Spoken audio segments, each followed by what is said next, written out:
Beijing, August 19, 2025. On Tuesday, the Chinese capital and several northern regions were battered by a sudden onslaught of torrential rain, thunderstorms, and hail that forced emergency measures and brought widespread disruption. Extreme weather has again hit several regions in China. Heavy rain since early morning, accompanied by large hail, have caused flooding, landslides, and infrastructure damage in several provinces, including Hebei, Henan, Sichuan, and the Inner Mongolia Autonomous Region. According to data from the China National Meteorological Center, CMA, some areas experienced more than 150 millimeters of rainfall in just a few hours, while hailstorms in the cities of Luoyang and Baoding destroyed roofs, vehicles, and crops.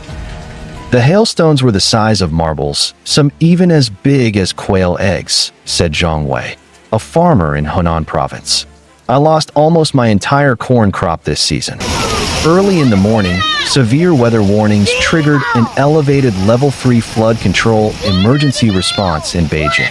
The Municipal Monitoring Office upgraded its rainstorm alert to yellow, the third highest tier in the country's four-tier system. Forecasts warned of intensified rainfall lasting into the night, with heightened risks of flooding and mudslides, particularly in mountainous areas surrounding the city. Concurrent yellow alerts for lightning, urban waterlogging, and mountain torrents urged residents to stay away from rivers and outdoor areas. Gale force winds were also expected across city districts. On August 18th, the China Central Meteorological Observatory issued 3 simultaneous alerts for extreme weather. Blue alert for severe convective storms. Yellow alert for extreme heat. Blue alert for heavy rainstorms. Northern and northeastern provinces were warned of thunderstorms possibly accompanied by hail and winds reaching force 8, with hourly rains exceeding 50 millimeters in parts of Hebei and Shandong. Some localized areas could receive beyond 70 millimeters per hour.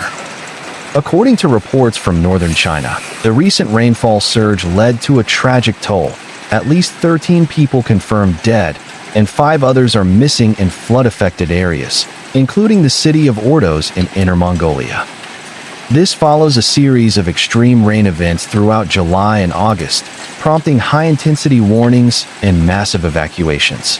Rivers overflowed suddenly, overwhelming embankments and forcing millions to flee their homes. On August 16th, a flash flood struck a campsite in Urad Rear Banner, Inner Mongolia, resulting in 10 deaths and 2 missing persons. As early as June 2025, Chinese authorities warned that northern China could face more frequent and severe floods than in past years.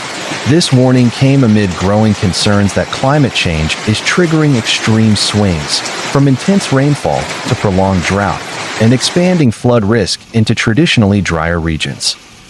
Meanwhile, by late July, rainfall in provinces like Hebei, Shaanxi, and Gansu exceeded 1 to 4 times the seasonal norms.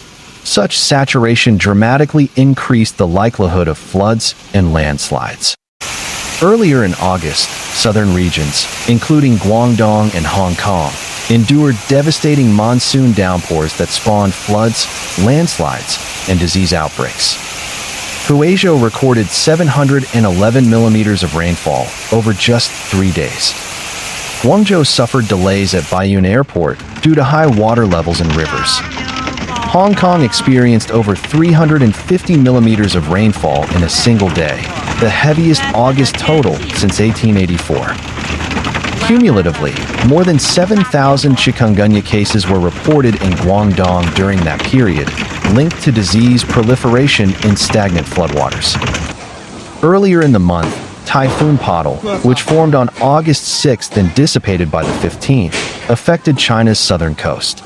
The storm forced evacuations in Fujian and Guangdong, disrupted air travel, and suspended schools and maritime services. Its lingering effects exacerbated the region's already flood-prone condition. China's summer 2025 has been characterized by relentless, compounding weather threats, intense heat waves, oversaturated landscapes, and powerful storms. For the first time in memory, long dry northern provinces are now bearing the brunt of flash floods and hailstorms. At the same time, southern regions continue to reel from monsoon-induced disasters and disease outbreaks. The events of August 19th and their deadly consequences underscore a critical truth. China's existing infrastructure and disaster preparedness are being pushed beyond their limits.